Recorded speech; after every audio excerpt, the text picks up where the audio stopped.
যে বলির মাথা কালো শাখা সেই তো এসেছে আজি বলির মাথা কালো শাখা সেই তো এসেছে সুবলের মরম শাখা সেই তো এসেছে সুবলের মরম শাখা সেই তো এসেছে আরে সুবলের মরম শাখা সেই তো এসেছে ধরিতে এসেছে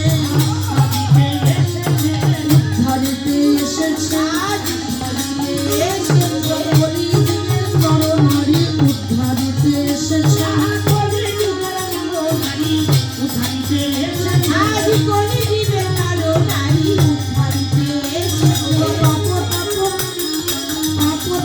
তরাইতে সেই তো এসেছে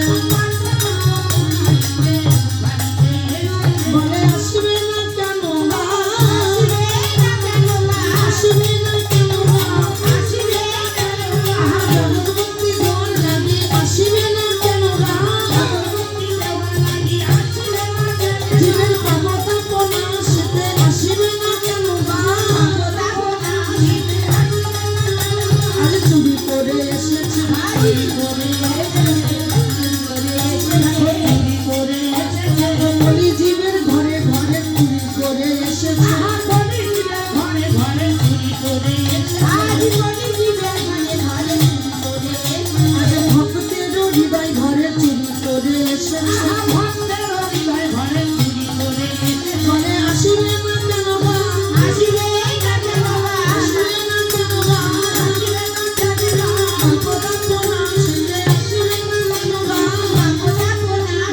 আসবে না কেন ধরা যে করেছে ধরা যে করেছে ভক্তের হৃদয় ঘরে ধরা যে করেছে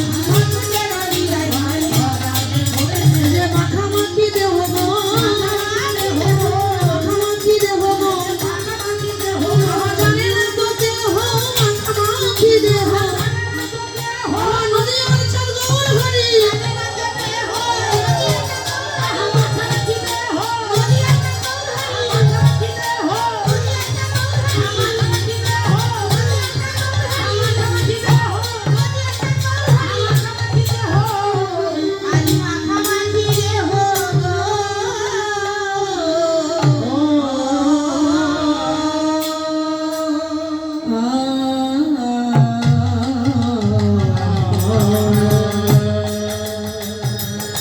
দামিনী দমন রুচি প্রশ্নে দূরে গেও দরপদাম যেন আজ সকল দর্প চূর্ণ হয়ে গেল সকল দর্প চূর্ণ করিয়া আজ মহাপ্রভু আমার নবভাবে তার জয় মূরতি দর্শন করে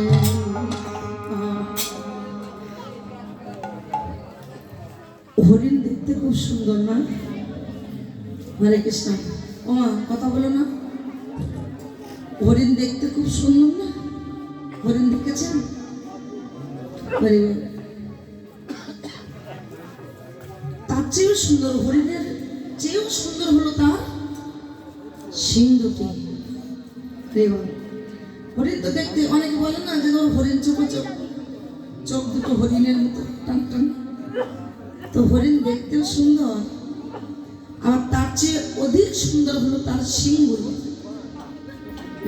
কত দামে বিক্রি হয় হরিণের শিং ওগুলোকে ঘরে সযত্নে রেখে দেওয়া হয় চিহ্ন সব হরিণের মনে বড় অহংকার যে না জানি আমি কত মূল্যবান তার চেয়ে মূল্যবান হলো আমার সিং দুটো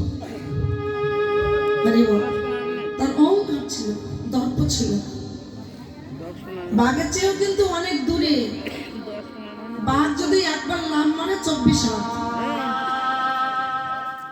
কিন্তু তার চেয়েও দ্রুত চলতে পারতো কিন্তু হরিণ চলতে পারে কিন্তু চলতে পারলেও সবসময় সে বাঘের কাছে ধরা পড়ে যায়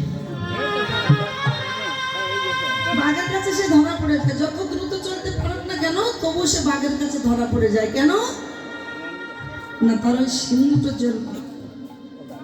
না, সিংহুর ডালপালা মতো ছড়িয়ে থাকে না, ওই ডালপালা ওই সিংহের জন্য কিন্তু বাঘের কাছে ধরা পড়ে যায়।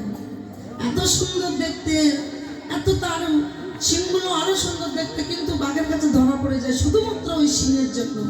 তো যে যত অহংকারী তার তত তাড়াতাড়ি পতন। এটাই বোঝাতে চাইলাম আমি।